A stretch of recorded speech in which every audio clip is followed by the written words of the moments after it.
Welcome back to Crime Documentary Files. Today, we explore two shocking cases that have captivated audiences in China and Taiwan. At first glance, this appeared to be a typical tale of youthful love gone awry, a young man, deeply infatuated, lavishly spending on his girlfriend, only to tragically leap into a river after their breakup.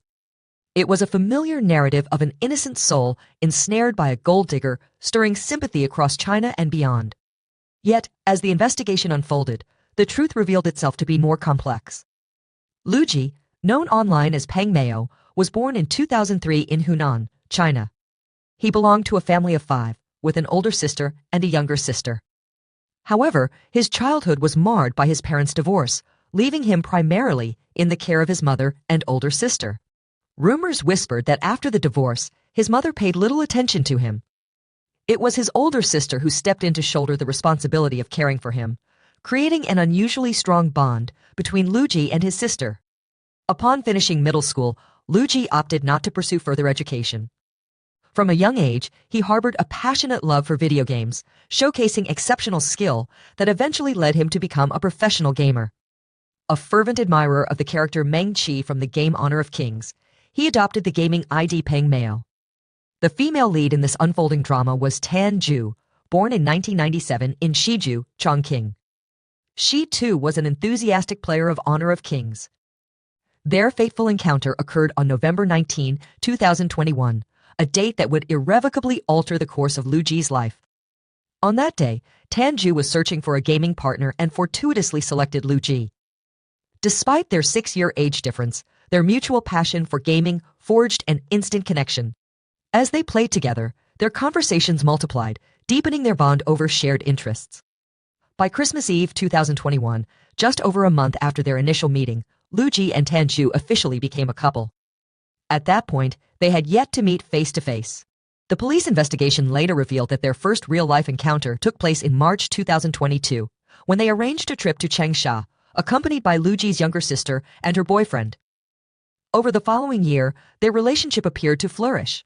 However, by February 2023, cracks began to show. Perhaps the strain of their long-distance relationship wore on them. Arguments became more frequent, and minor conflicts began to accumulate. They endured multiple breakups and reconciliations over this tumultuous period. Amidst this turmoil, Tan Ju issued a decisive ultimatum. She confronted Lu Ji, declaring, "I don't want to do long-distance anymore," insisting that he relocate to Chongqing to be with her. The distance between Hunan and Chongqing stretched over 600 miles, and uprooting his life was far from a simple task. As tensions simmered, Lu Ji found himself caught in a web of emotional turmoil. Each argument chipped away at his spirit, leaving him increasingly isolated. His passion for gaming, once a source of joy, became a bittersweet reminder of the connection he longed to preserve. With every passing day, the weight of their relationship bore heavier on his shoulders. The emotional burden grew as Tan Ju's demands intensified. Lu Ji wrestled with the harsh reality of their situation, torn between love and the daunting prospect of such a significant life change. He felt the pressure mounting, with every word exchanged further complicating their already fragile bond. As the months went by, Lu Ji's mental state deteriorated. The arguments escalated, and the sense of hopelessness enveloped him. He grappled with feelings of inadequacy, believing he was failing to meet Tan Ju's expectations. Each breakup felt more devastating than the last, leading him deeper into despair. In the midst of this emotional chaos, the tragic conclusion of Lu Ji's story loomed ever closer.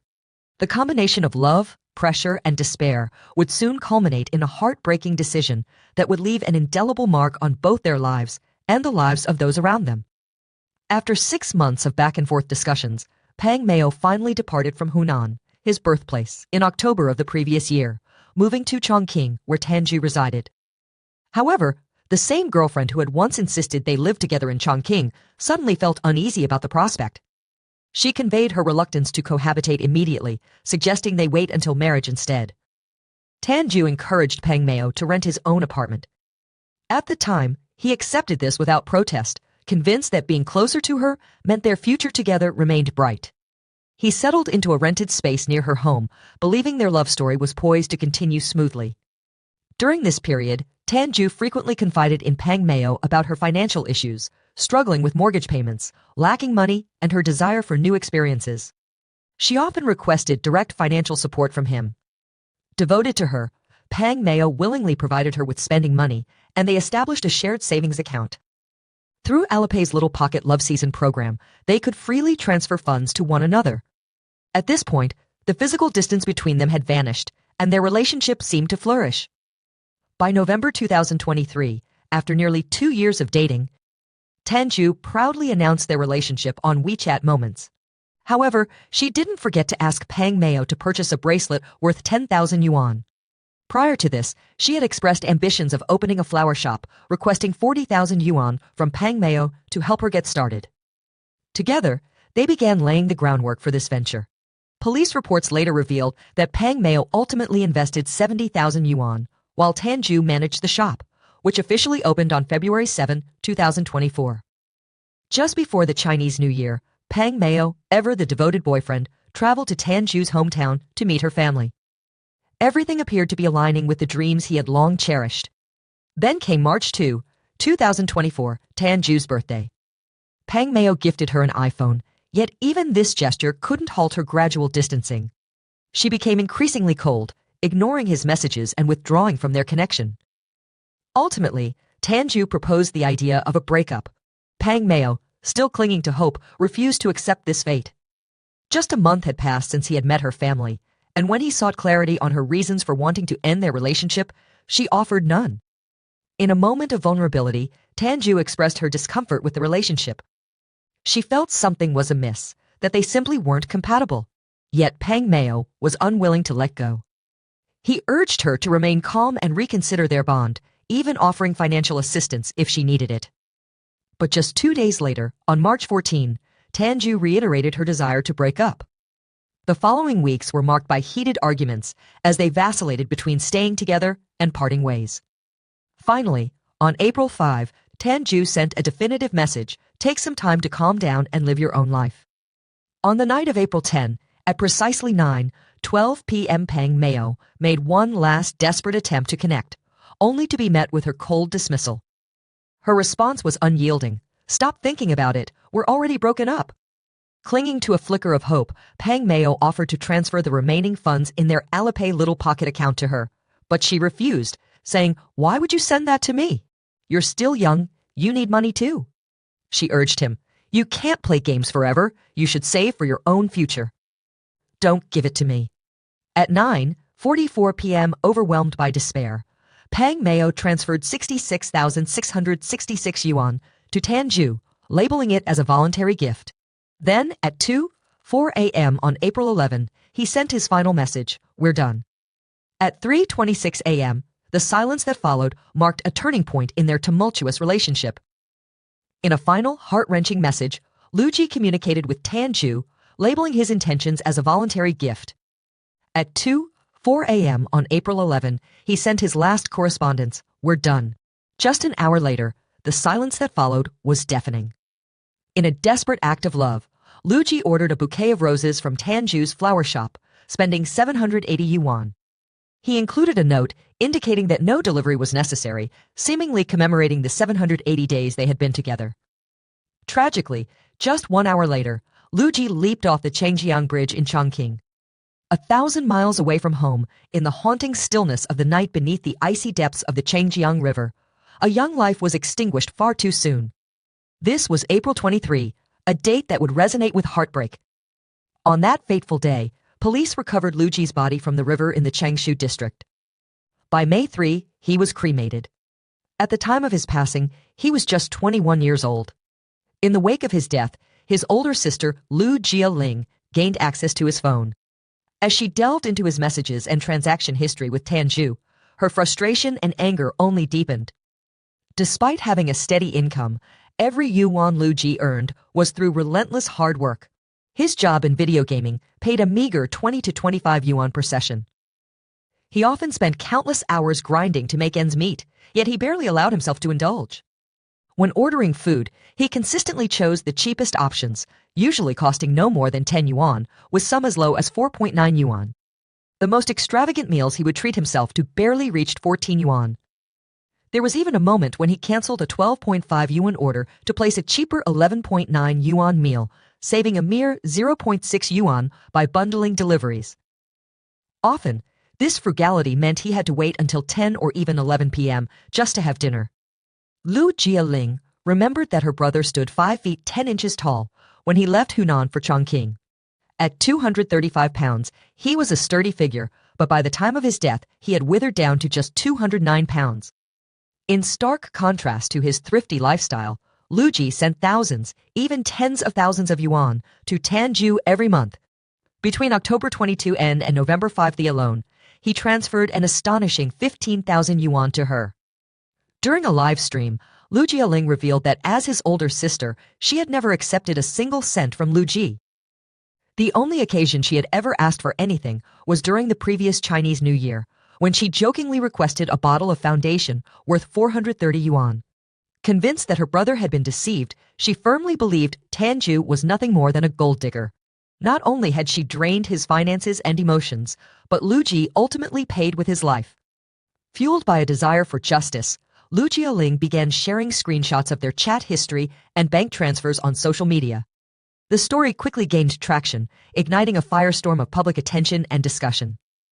As it spread, some netizens recognized Lu Ji, recalling him as the player who had once helped boost their gaming ranks. One user shared a chilling message from Lu Ji himself, where he had confessed, "I have to work hard to make money because my girlfriend has high expenses." Public outrage surged, fueling a wave of sympathy for Lu Ji. Condemnation of Tanju intensified with each passing day. By early May, the case had entirely taken over social media, with hashtags like Pang Mayo Incident, Lu Ji jumped into the river, and Lu Ji cremation trending at the forefront of online discourse. Amidst the uproar, Lu Jialing began live streaming to connect with the public, her voice breaking as she recounted her brother's struggles and accused Tanju of being a manipulative gold digger. She revealed that after Lu Ji's death, Tanju exhibited no signs of grief or remorse. Instead, she continued living her life as if untouched by tragedy, frequently sharing selfies on social media. To make matters worse, Tanju outright refused to meet with Lu Ji's grieving family and had never extended a single apology. With tears streaming down her face, Lu Jialing's raw breakdown left viewers heartbroken. Some netizens even remarked, "I didn't cry this hard even after my own breakup." The public fury against Tanju morphed into a relentless wave of condemnation, and the court of social media began its emotional trial. Tanju's personal information was leaked, and soon her home. In a disturbing turn of events, the address of the flower shop became a focal point for a gathering mob, subjecting the owner to relentless harassment. Her Alipay account was inundated with numerous small transfers, each accompanied by vile insults. Death threats began to proliferate across the internet, creating an atmosphere of fear and tension. Although Lu Ji had tragically passed away, his story continued to resonate deeply, capturing the hearts of many. One haunting phrase he uttered before his final act struck a chord with the public. "In my next life, I don't want to eat 10 yuan meals anymore. I want to eat McDonald's." These words reverberated on social media, prompting an unprecedented response on May 1 as countless netizens ordered food deliveries to the Changjiang Bridge in Chongqing, the very site of Lu Ji's leap. The flood of orders was overwhelming, so much so that some delivery notes requested, if there's no space on the bridge, just leave it by the riverbank. As the piles of food accumulated, odd occurrences began to surface. Many delivery boxes arrived empty, cups contained only water, and hamburger boxes were devoid of burgers. Meals arrived missing items or with underweight portions. In an even more troubling twist, some individuals ordered fresh flowers to honor Lu Ji through express delivery, only to discover that the flowers were never delivered after drivers took proof of delivery photos. Some unscrupulous individuals took advantage of the situation, secretly reselling the flowers intended for tribute. This blatant exploitation of grief enraged netizens once more.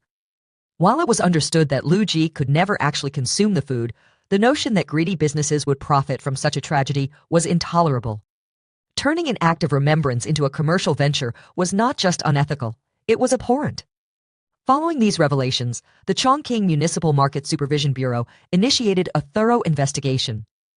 In a scramble to manage the backlash, businesses issued public apologies. Brands like Mizuhaye, Ju Xia Oxiac, Luosifen, Huai Shishi, and Chibai Dao quickly released statements, reaching out to customers to express their regrets. In response to the mounting outrage, businesses fired implicated employees, issued full refunds, and even offered tenfold compensation for fraudulent orders. Some establishments closed their doors entirely, choosing instead to make charitable donations in Lu Ji's name. Yet, the bizarre happenings did not cease. A cosplay group, branding themselves the Phantom Thieves of Stars, appeared at the bridge, claiming they would steal all the food. They began taking items from the makeshift memorial, sharing images of their antics online. Meanwhile, an even more insidious scheme unfolded. Someone uploaded a fake apology video, impersonating Tanju, pleading for forgiveness from Lu Ji and the public. That same evening, the fraudulent Tanju went live, soliciting gifts and virtual donations from viewers. However, her deception was swiftly unveiled, leading to legal repercussions for impersonation and fraud. Concurrently, outrageous rumors began circulating online. A user claiming to be a PR manager at an LGBTQ+ bar alleged that Tanju had been cheating on Lu Ji all along. The user accused Tanju of being a lesbian, sharing supposed screenshots of infidelity messages. As the chaos intensified, fake chat logs emerged, falsely implicating Tanju in prostitution and illegal activities. The public discourse surrounding Lu Ji's tragic case spiraled into an online witch hunt. The verbal abuse and threats against Tanju escalated alarmingly, reaching a precarious level of mob justice. On May 19, 2024, the situation had become dire. After an extensive investigation and case review, the police finally released an official statement regarding Lu Ji's case. The young man who jumped off the bridge in Chongqing on April 11, a case that had captivated social media, was now concluded. However, the findings within the statement regarding accountability sent shockwaves through the online community. The police confirmed that Lu Ji and Tanju had indeed been in a legitimate romantic relationship since December 24, 2021, both having used their real identities. Their relationship had progressed to the point where they met each other's families and publicly acknowledged their bond. Financially intertwined, they engaged in mutual exchanges, shared savings, and crafted future plans, indicating a genuine connection. The police investigation uncovered no evidence suggesting that Tanju had fabricated lies or concealed the truth to manipulate Pang Meo for financial gain. Her actions were deemed non-fraudulent, as verified financial transactions between Pang Meo and Tanju were clearly documented. Over the course of their relationship from November 2021 to April 11, 2024, Pang Meo transferred approximately 799,000 yuan to Tanju. In contrast, Tanju had sent a total of 463,000 yuan to Pang Meo and his family, including 297,000 yuan directly to Pang Meo, 30,000 yuan to his sister, Lu Jialing, and 136,000 yuan, refunded just 2 days after Pang Meo's tragic passing at the request of his father. This refund included 70,000 yuan from an investment in a flower shop. The repayment was acknowledged by Pang Meo's father, who confirmed through WeChat that there was no need to return any additional past expenses. He accepted only the repayment related to the flower shop investment and the final transfer. Additionally, Pang Meo had voluntarily sent 66,000 yuan before his untimely death. His father's acknowledgement of the repayment marked the end of financial disputes related to their relationship. The police also revealed details regarding their joint savings account on Alipay. Between January 5, 2022 and April 8, 2024, Tanju deposited 236,000 yuan, while withdrawing 165,000 yuan from their joint wallet. Meanwhile, Pang Meo deposited 73,000 yuan, but withdrew an alarming 248,000 yuan. Between January 5, 2022 and April 8, 2024, Tanju's financial activities began to draw scrutiny. She deposited a staggering 236,000 yuan and withdrew 165,000 yuan from the Alipay couple's wallet. Meanwhile, Lu Ji deposited an additional 73,000 yuan, marking the beginning of a web of deceit. During this time, Lu Jialing was found guilty of deliberately misleading the public, a violation that resulted in the banning of multiple social media accounts registered under her name. The police report unveiled Lu Jialing's chilling admission of her intent to make Tanju's life miserable, ensuring she would pay a steep price. Together with her sister, they orchestrated a calculated online harassment campaign against Tanju. Their tactics were insidious, involving the registration of numerous social media accounts to manipulate public sentiment. They relentlessly leaked Tanju's personal information and employed ghostwriters to construct narratives, framing her as a gold digger. They depicted Pang Meo as a human ATM exploited by Tanju. Even before broadcasting their emotional live streams, the sisters meticulously planned their performances, debating how weary they should appear. They carefully considered the level of distress they should convey and whether to apply minimal or no makeup to amplify the illusion of grief and suffering. Furthermore, they invested in promotional boosts across various social media platforms. This orchestrated campaign aimed to propagate their narrative and enhance online visibility. The police report revealed that Lu Jialing's actions incited a wave of online harassment and abuse directed at Tanju, escalating to alarming death threats. This tumultuous situation severely disrupted Tanju's personal life, throwing her into chaos and igniting fervent debates across online platforms. The official police statement sparked a resurgence of heated discussions, with two starkly opposing viewpoints emerging. A significant faction of netizens branded Tanju as a true gold digger, expressing outrage that she did not face adequate legal repercussions, deeming her unworthy of Pang Meo. Some users, intent on preventing similar tragedies, outlined characteristics to help identify potential gold diggers. These traits included subtly hinting at a desire for financial support, exhibiting erratic emotional behavior, and creating unnecessary drama. Many were quick to note that such individuals often lack stable jobs, yet frequently frequent luxurious locations, meticulously curating an image of affluence. In a world where appearances reign supreme, a cohort of individuals meticulously crafted their public personas. Through rigorous workouts, diligent studies, and the companionship of pets, they projected an image of an idealized, hard-working, and sophisticated lifestyle. Yet, lurking in the shadows, another group of netizens watched these facades unfold. After meticulously analyzing the extensive 2,500-word police report, it became clear that while Tanju had indeed received considerable financial support from Luji, she also incurred her own expenses throughout their relationship. Their financial transactions were characterized by mutual consent and were voluntary on both sides. Moreover, following Luji's tragic passing, Tanju took the initiative to refund the money he had transferred to her and reached a settlement with his father. Therefore, from a legal perspective, no fraudulent activity could be established. Conversely, the malicious online campaign orchestrated by Luji's sister cast Tanju as an unwilling victim of relentless cyber harassment. Alarmingly, the number of followers on Luji's sister's social media account surged from a mere 263 on April 22 to an astonishing 2.9 million, suggesting that she may have exploited this tragic situation for personal gain and aspirations of becoming alive. Stream influencer. Beyond the heart-wrenching love story of Luji that moved countless individuals to tears, this case starkly underscores the pervasive issue of cyber harassment.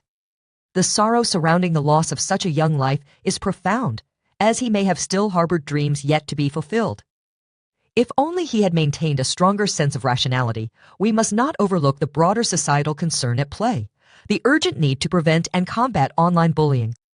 It is our hope that individuals can cultivate stronger independent thinking skills and enhance their media literacy. Society must exercise greater caution regarding public events and statements to avert the escalation of unjust online outrage. The second story we delve into today revolves around a real-life female predator. Not only was she strikingly beautiful and astutely manipulative, but she also embodied a level of cruelty and avarice so extreme that she meticulously orchestrated multiple attempts to murder her own relatives, all to seize their assets. The chilling saga began on August 23, 2018, when a seminar titled Strategic Analysis of U.S. Stock and Forex Trading was hosted in Taipei. The early bird tickets were priced at 999 new Taiwan dollars, and the woman confidently smiling on the event poster was none other than Chen Lighting. While the specifics of the event were shrouded in ambiguity, what captured attention were her impressive titles, including Taiwan's foremost female trader and the local event organizer for Jim Rogers, a notable figure and founder of the Quantum Fund. Yet the most striking title of all was the Queen of Wall Street. Born in 1983, Chen Lighting held dual bachelor's degrees in geology and chemical engineering from National Taiwan University. However, her purported legendary rise to wealth overshadowed her academic credentials, which merely served as a minor footnote in her narrative.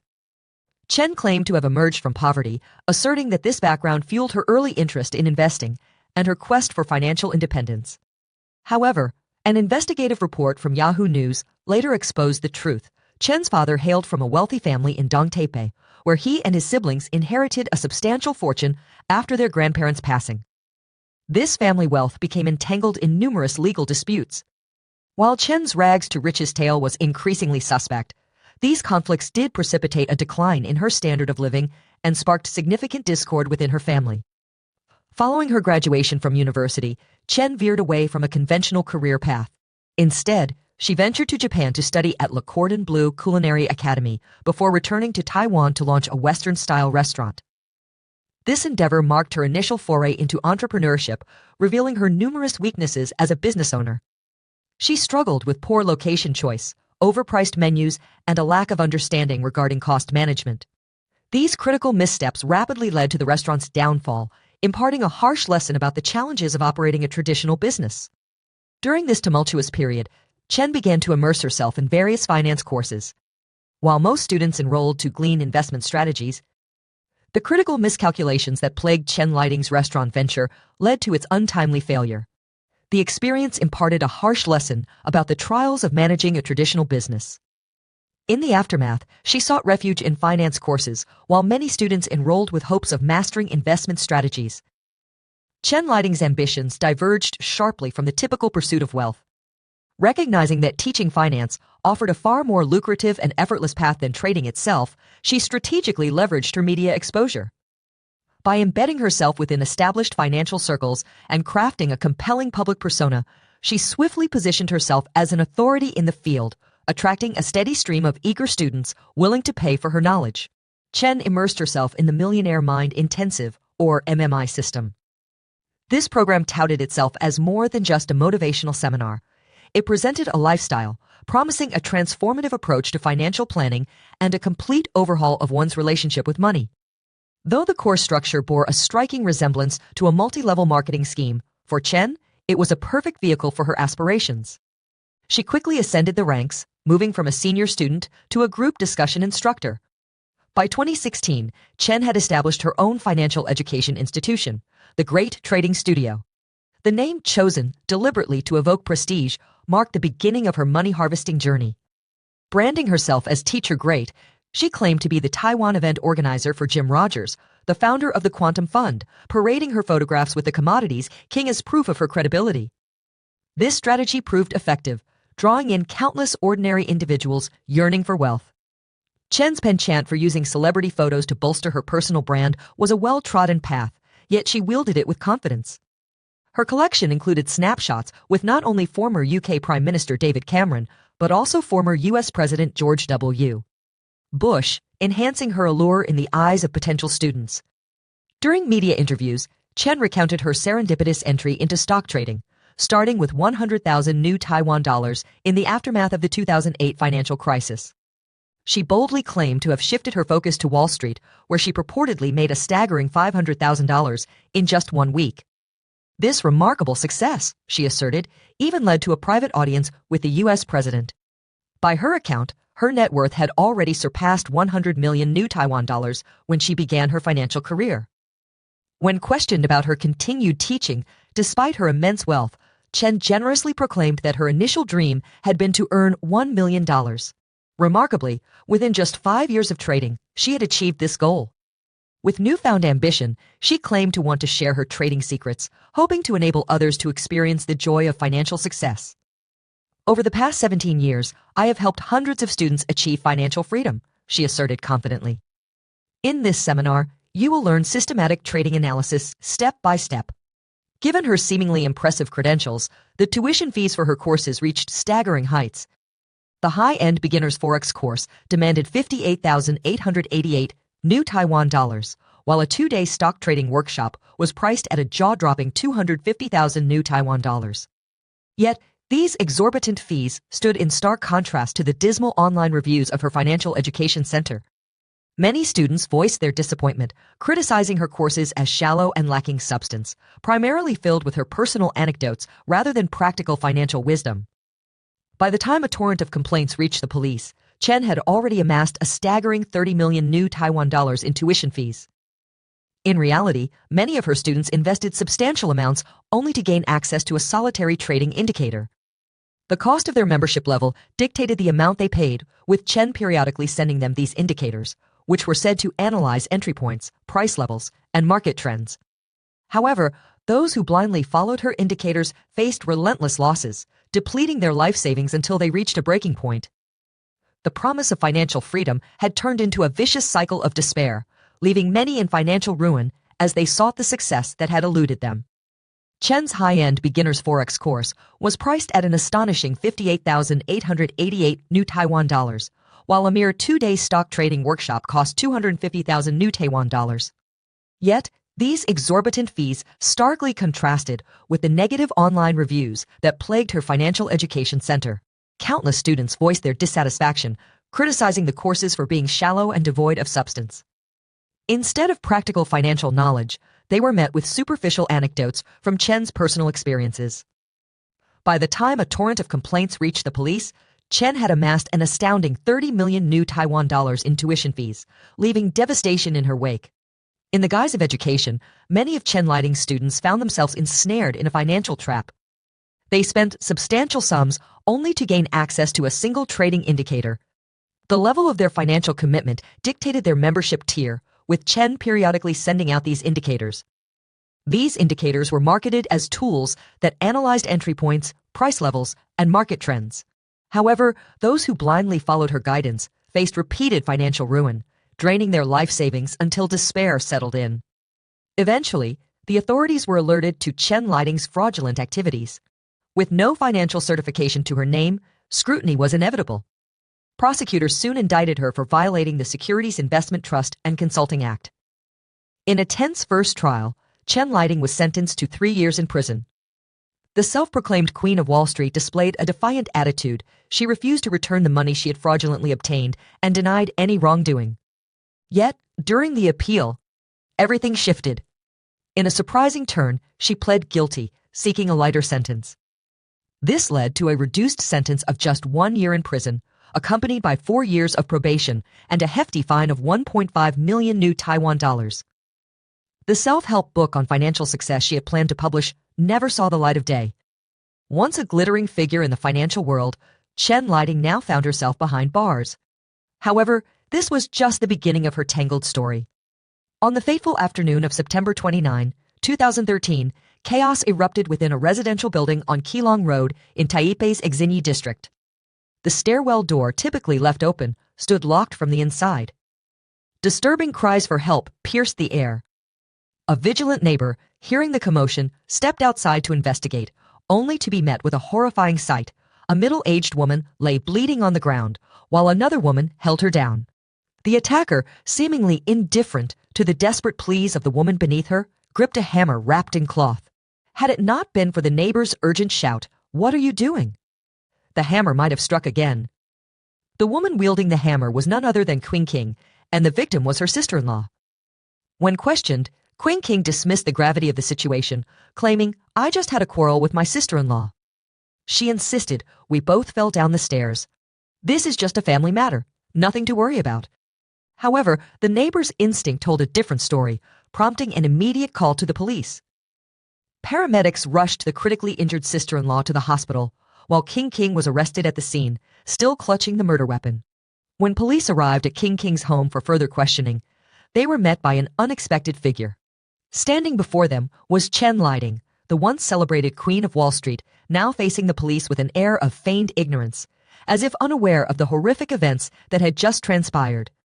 Her attempts at deception were futile, as the timely medical intervention had already stabilized her sister-in-law, who had suffered a traumatic brain injury along with multiple lacerations. Conscious and alert, the sister-in-law recounted the attack, stating, "I was attacked by 2 people, revealing that she had heard Queen King instruct her daughter to run inside." Within the home of the mother-daughter duo, investigators uncovered a chilling trove of evidence, detailed plans for the assault.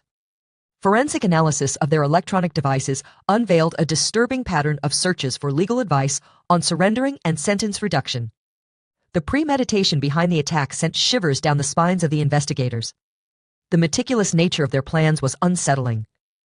They had even calculated the precise height and angle for delivering the fatal blow with the hammer. The original scheme involved King ambushing her sister-in-law near the elevator on the 8th floor. The plan was to knock her unconscious and then transport her to a waiting accomplice in the underground garage. This accomplice would drive her away, staging a fake car accident to cover their tracks. A security camera in the basement. The plan was chillingly orchestrated. Chen Lighting intended to knock her victim unconscious and transport her to a waiting accomplice in the underground garage. This accomplice would then drive her away and stage a fake car accident, attempting to cover the sinister plot. A security camera in the basement captured the unfolding chaos. In a chilling moment, captured on camera, King was seen just minutes before the brutal attack, pushing a newly purchased cart likely intended to transport her sister-in-law's lifeless body. As King and Chen Lighting meticulously rehearsed their cover-up story, they remained blissfully ignorant of the fierce resistance their victim would put up. With their sinister plan unraveling, King summoned her daughter down from the 13th floor. Together, the mother and daughter dragged the injured woman into the dimly lit stairwell, where a horrific assault began. There, with merciless intent, they struck the back of her head and the side of her face with a hammer. In that horrifying moment, humanity was consumed by greed and brutality, as fresh blood pooled around their victim until suddenly a neighbor burst in. This unexpected intrusion abruptly ended their frenzied scheme. In stark contrast to her daughter, Chen appeared unnervingly composed, almost like a seasoned criminal. After managing to escape the scene, she returned home, methodically changed out of her blood-stained clothes, and greeted the police with an air of innocence, as if nothing had transpired. Had it not been for her aunt barely clinging to life and the incriminating crime documents still in her possession, it is terrifying to consider just how far this dark plot could have progressed. But what drove this mother and daughter to commit such a horrifying act of violence against their own family? The roots of their malice can be traced back to family disputes over inheritance following the deaths of Chen's paternal grandparents. Chen felt that her financial situation had spiraled out of control. Yet, in reality, her living standards remained far superior to that of the average person. After her father passed away, she and her mother still owned 2 luxury villas in downtown Taipei, but they were not satisfied. Instead, they concocted a scheme to reclaim family assets that had already been allocated to Chen's paternal aunts, her father's younger sisters. Chen and her mother were convinced that the 3 aunts, being women, should not inherit any family wealth. Over the years, they ceaselessly harassed them, with the youngest aunt who lived in the same building becoming the primary target of their resentment. Living just floors apart, Chen had meticulously memorized her aunt's daily routines. They deliberately chose to strike on a day when her aunt had just returned from the gym, when she would be both vulnerable and physically exhausted. Even more disturbing was the fact that this was not the first time the mother and daughter had plotted murder. Beneath her glamorous facade, Chen had been scheming to seize her aunt's wealth for years. Between June and July 2022, she instructed King to break into the aunt's home. Their intentions were clear: to steal her identification documents and fraudulently secure a mortgage on her property. The most shocking revelation came with the discovery that Chen had forged legal documents to claim herself as her aunt's adopted daughter. Meanwhile, King, using similar deceit, assumed the roles of both Chen's biological mother and the aunt herself. They were driven by a desperate need to secure their aunt's inheritance, knowing she was single and childless, with her house serving as collateral. Chen, consumed by a desire for luxury, began taking out massive loans to sustain a lavish lifestyle. However, their web of deceit quickly unraveled when the aunt began receiving calls from debt collectors. Confronted by her own family, she chose not to immediately escalate the situation to the authorities, perhaps out of lingering familial affection. Instead, she demanded that Chen and King sign a written admission of their wrongdoing.